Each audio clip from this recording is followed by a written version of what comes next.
இன்றே டவுன்லோட் செய்து உங்கள் ஃபேவரட் ஷோக்களை என்ஜாய் பண்ணுங்க. அண்ணே எல்லாத்தையும் செக் பண்ணிட்டேண்ணே. வீட்டு இடம் இவங்க பேர்ல தான் இருக்கு. பட்டாலையும் எந்த பிரச்சனையும் இல்லை. வீட்டோட கவர்மெண்ட் வேல்யூவே 1 கோடி வருதுண்ணே. எல்லாமே பெர்ஃபெக்டா இருக்குண்ணே. டாக்குமெண்ட் ஒரிஜினல் செக் பண்ணியாடா? பண்ணிட்டேண்ணே, எல்லாம் ஒரிஜினல் தானே. சரி, நீ போய் நம்ம பத்திரத்தை எடுத்துட்டு வா. சரிண்ணே. என்னடா இவ்வளவு டீட்டெயிலா செக் பண்றானேன்னு நீங்க ஒன்றும் தப்பா எடுத்துக்காதீங்க. இது ஃபைனான்ஸ் கம்பெனி சார், அப்படித்தான் பார்த்தாகணும். இந்த காலத்துல அப்பா மகனா இருந்தா கூட அடமான பொருள் இல்லாம யாரும் பணம் கொடுக்க மாட்டாங்க. என்ன நான் சொல்றது கரெக்ட் தாங்க. இங்க பாருங்க சார், நான் வெளியாளுங்களுக்குலாம் அவ்வளவு சீக்கிரமா பணம் தர மாட்டேன். ஏதோ நீங்க உங்க பொண்ணுக்கு கல்யாணத்துக்கு நகை எடுக்கணும் எமர்ஜென்சின்னு சொன்னனால தான் நான் பணம் தரேன். இங்க பாருங்க, நான் சொன்ன நேரத்துக்கு பணம் வந்துடணும். இல்ல ஏதோ 1 நாள் 2 நாள் தள்ளி போனா பிரச்சனை இல்ல, அதுக்கும் வட்டி போட்டு 3ஆவது நாளா பணத்தை வாங்கிருவேன். ஆனா மாச கணக்குல இதோ அதோன்னு சொல்லி இழுத்தடிச்சுக்கிட்டு இருந்தீங்கன்னா நான் எதுவும் பண்ண மாட்டேன். வீட்டை வர ரேட்டுக்கு வித்துருவேன். அப்புறம் நீங்க என்கிட்ட கோச்ச கூடாது. என்னங்க இப்படி சொல்றாரு? பரமு, அதெல்லாம் ஒண்ணும் இல்ல. நாம தான் ஒரு வாரத்துல பணத்தை கொடுத்துட்டு பத்திரத்தை மீட்டுட போறோம்ல. என்ன சார், அம்மா பயப்படுறாங்களா? உண்மையை சொல்லிடணும் சார். பணம் கிடைச்சா போதுன்னு நீங்களும் வாங்கிக்கிட்டு வட்டி வந்தா போதுன்னு அவசரப்பட்டு நானும் பணத்தை கொடுத்துட்டு அப்புறம் அலைய விட்டா எனக்கு தேவையில்லாத பிரச்சனை. அதுக்காக தான் நான் முன்னாடியே சொல்லிடுறேன்.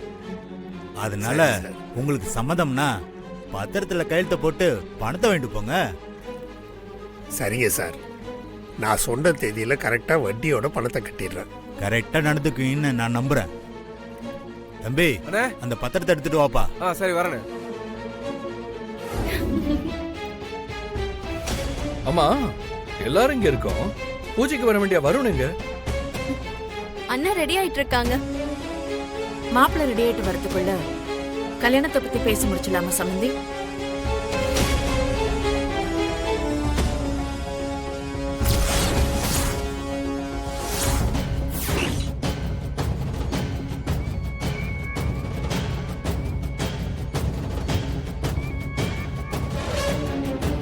ஓ சாராமாவா?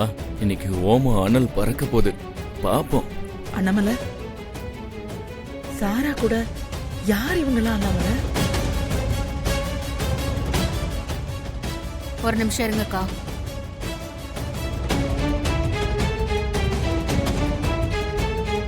நீங்க எங்க இங்க? என்ன ஆண்டி, வீட்டுக்கு வந்தவங்கள வாங்கன்னு கூப்பிடாம நீங்க என்ன இங்கன்னு கேக்குறீங்க? யார உள்ள கூப்பிடணும்னு நீ எனக்கு பாடம் எடுக்காத சாரா. சாரா, நான் பேசிக்கிறேன், நீ கொஞ்சம் அமைதியார. இங்க பாருங்க அண்ணாமலை, சாரா வருண் மேல இருக்கிற லவ்வால சில விஷயங்கள்ல எக்ஸ்ட்ரீமா போயிருக்கா. அத நான் இல்லைன்னு சொல்லல. ஆனா அதுக்காக அவங்க 2 பேருக்குள்ள ரிலேஷன்ஷிப்பே இல்லைன்னு நாமளா ஒரு முடிவுக்கு வர முடியாது.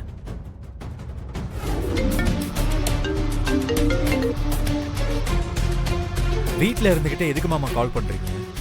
சாராவும் அவங்க அம்மாவும் உன்னை மாப்பிள்ளை கேட்க வந்து வீட்டுல பெரிய பிரச்சனையே போயிட்டு இருக்கு. நீ ரூம்குள்ள என்ன பண்ணிக்கிட்டு இருக்க? கீழே வா. எந்த விதத்திலையும் ஒழுக்கமோ கட்டுப்பாடோ கலாச்சாரமோ இல்லாத நீ வெண்ணிலாவை பத்தி தப்பா பேசாத. வெண்ணிலாவை பத்தி பேச உனக்கு என்ன தகுதி இருக்கு? Annamalai, you're crossing your limits. ஏன் பொண்ணு ஒழுக்கமானவ இல்லைன்னு சொல்றதுக்கு நீ யாரு? இல்ல உனக்கு என்ன தகுதி இருக்கு?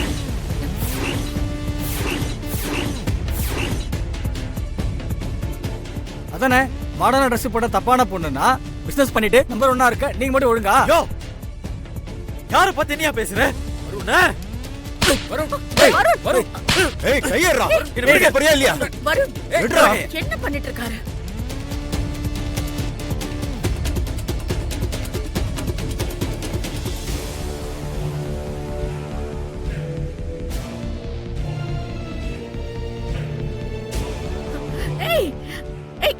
அப்பதான் உன்னை சாவடிச்சிருவேன். ஏய், விடுன்னு உடனே சொல்றேன். நானும் பாத்துடலாம். ஏய்,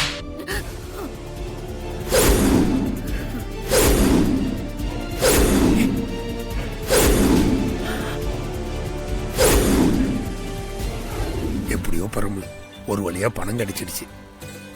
நான் கூட பயந்துகிட்டே இருந்தேன், எங்க கடைசி நேரத்துல பணம் இல்லைன்னு சொல்லிட்டு வரோன்னு. முதல்ல அந்த ஃபைனான்சியருக்கு தான் நாம நன்றி சொல்லணும். ஆமா, சும்மாவா கொடுத்தாரு? வீட்டை அடமானம் வாங்கிட்டு தானே கொடுத்தாரு, அதுவும் 15%. அதெல்லாம் பார்க்குற நேரம் இல்லை பரமு. நமக்கு நம்ம பொண்ணு கல்யாணம் முக்கியம். நம்ம பொண்ணுக்கு அவளுக்கு பிடிச்ச டிசைன்ஸ்ல நகைங்களை போட்டு அனுப்புவோம். ஆமாங்க, வெண்ணில அண்ணாமலை வீட்டுக்கு போய் நல்லபடியா வாழ்ந்துங்க, எந்த குறையும் இல்லாம. என்ன சார், பொண்ணு கல்யாணமா? ஆமாப்பா. நீங்களாம் ரொம்ப பாவம் சார். ஏன்பா அப்படி சொல்ற? பின்ன என்ன சார், தங்க விற்கிற விலைக்கு இந்த காலத்துல ஒரு பொண்ணுக்கு கல்யாணம் பண்றது சாதாரணமான விஷயமா? முன்னாடில 10 லட்சம் ரூபா இருந்தா போதும் சார், 30 சவரன் நகையை போட்டு கல்யாணத்தை கிராண்டா முடிச்சிடலாம். ஆனா இப்ப 30 சவரன் நகையை 50 லட்சத்துக்கு விற்கிறாங்க. இந்த லட்சணத்துல பொண்ணுக்கு எங்க கல்யாணம் பண்ணி வைக்கிறது? என்ன பண்றதுன்னே தெரியல. ஏப்பா, முன்னாடி அரிசி 20 ரூபாய்க்கு வித்துச்சு, இப்ப 60 ரூபாய்க்கு விக்குது.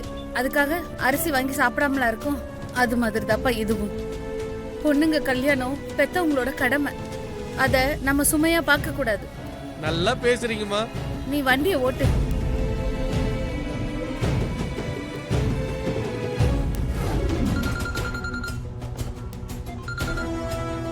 ஹலோ அண்ணே. மூர்த்தி, ஒன்றும் இல்லை, ஒரு சின்ன பிரச்சனை. என் பொண்ணு வெண்ணிலா கல்யாணத்துக்காக வீட்டு அடமானம் வச்சு பணம் வாங்கிட்டு வந்துட்டு இருந்தோம். வழியில ஸ்பெஷல் ஸ்குவாட்லேருந்து வந்து எலெக்ஷன் டயத்தில் இவ்வளோ பணத்தை எங்கே எடுத்துட்டு போறீங்கன்னு கேட்டு பணத்தை வாங்கிட்டு போயிட்டாங்க. என்னது ஸ்பெஷல் ஸ்குவாடா? எலெக்ஷனுக்கு இன்னும் 4 இருக்கு. இப்போ எதுக்கு செக் பண்றாங்க? அதைத்தான்ப்பா நானும் கேட்டேன். இப்போ இருந்தே செக் பண்ண ஆரம்பிச்சிட்டோன்னு சொன்னாங்க. நான் கொடுக்க முடியாதுதான் சொன்னேன். ஆனால் அவங்க போலீஸோட வந்து என் கையில இருந்து பணத்தை பிடுங்கிட்டாங்கப்பா. எலெக்ஷன் கமிஷன் ஆபீஸ்ல வந்து லெட்டர் எழுதி கொடுத்துட்டு உன் பணத்தை வாங்கிட்டு போன்னு சொல்றாங்க. ஐயா, உன் மச்சான் அங்கதானே இருக்காரு, அது என்னன்னு கொஞ்சம் விசாரிப்பா. சரி சரி, நான் விசாரிக்கிறேன், நீங்க டென்ஷன் ஆகாதீங்க. என்னாச்சுங்க? என்னங்க சொன்னாரு? அவங்கிட்ட சொல்லியிருக்கேன், விசாரிச்சு சொல்லுவான், பயப்படாத.